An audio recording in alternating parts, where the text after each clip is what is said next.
Dhe ky ishte qëndrimi nënkryetarët të Partisë Demokratike, njëkohësisht edhe drejtues politik i kësaj force politike për qarkun e Shkodrës. Dhe ndërkohë, gjatë fushatës edhe pas zgjedhjeve, prej të cilave siguroi 50 mandate, Partia Demokratike së bashku me aleatët akuzoi për ndikimin e krimit në zgjedhje. Madje sipas tyre, 28 deputet të kuvendit të ri përfaqësojnë grupet kriminale në vend. Ky është çengeli ku kapën për shpjegimin e rezultatit zhgënjyes teksa akuzojnë për zgjedhje të grabitura. Ky është edhe shpjegimi se pse Sali Berisha nuk jep asnjë shenjë se do t'i përgjigjet nenit të statutit të 11 dhjetorit 2021. Atë nen vetë ka quajtur Neni Basha dhe flet për largim automatik të kryetarit kur partia nuk rezulton fituese e zgjedhjeve parlamentare. Por çfarë thonë qytetarët? E nisin fillimisht me qarqet ku fitoria e socialistëve ishte e padiskutueshme, por më 11 maj ka përceu edhe pritshmëritë. Gazetarja dy CNN Belinda Ruçaj pyeti në Elbasan dhe Çaku Tafaj në Fier, dhe ja çfarë thonë qytetarët atje. Qarqet e Elbasanit dhe Fierit nxorën rezultate në zgjedhjet parlamentare të 11 majit që befasuan edhe vetë forcën politike fituese, Partinë Socialiste.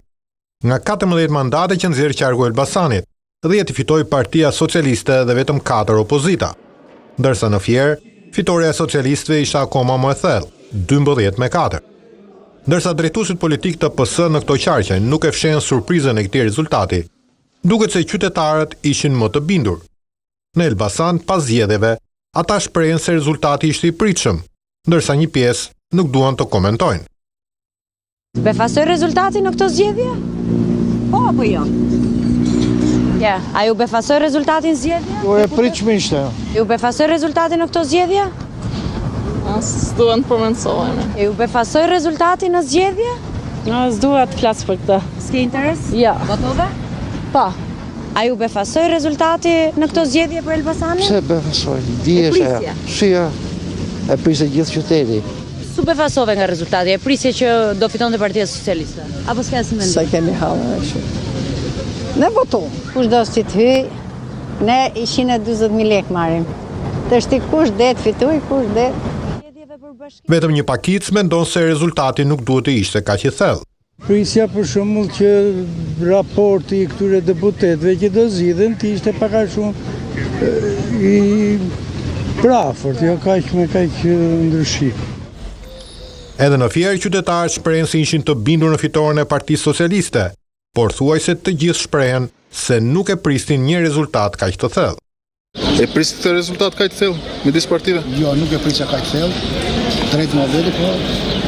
Bilet për Fierin thosha 10, maksimumi 11. A mori 12. Nuk më pëlqeu fare. Është gjëna që po bëhen këto gjëra. E prisit të rezultat? Jo, nuk e prisja. Jo, kaq të thellë për forcën që fitoi. Jo, personalisht jo. Një popull që surprizon veten dhe përfaqësuesit e tij në politik, apo sistemi zgjedhor në Shqipëri te kaloi pritshmëritë edhe të vet fituesve. Kjo mbetet për tu parë. Ndërkohë, kolegja Elsa Boshku në zemër të Tiranës pyeti gjithashtu qytetarët. E ndjekim çfarë i kanë thënë ata mbi Ramën, Berishën, por edhe për sistemin zgjedhor, se si do donin ata të votonin.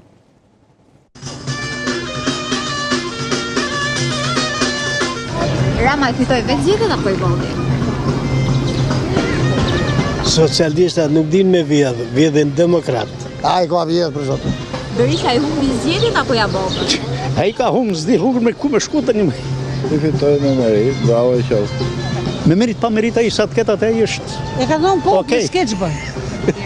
Rama i fitoi vetë zgjedhjet apo i voti? Jo, të vjedhura me dy duasht. Nuk ka nevojë më për besoj të ketë njeri që nuk e di këtë.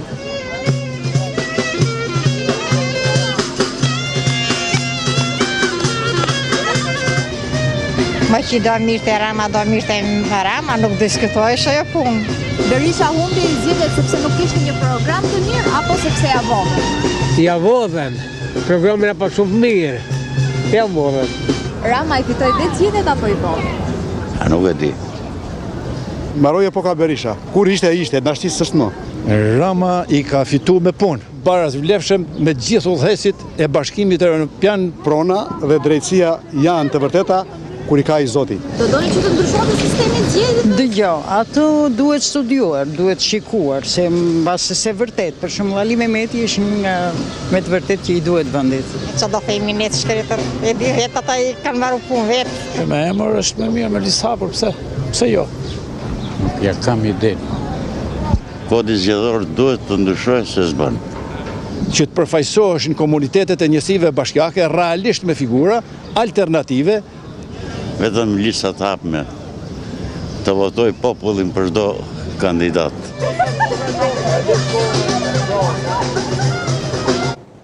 Dhe pasi ndoqëm edhe atë çfarë mendojnë qytetarët në qytetet kryesore të vendit, do kalojmë pak në publicitet dhe do të rikthehemi me Fatmir Mediun, kryetarin e Partisë Republikane.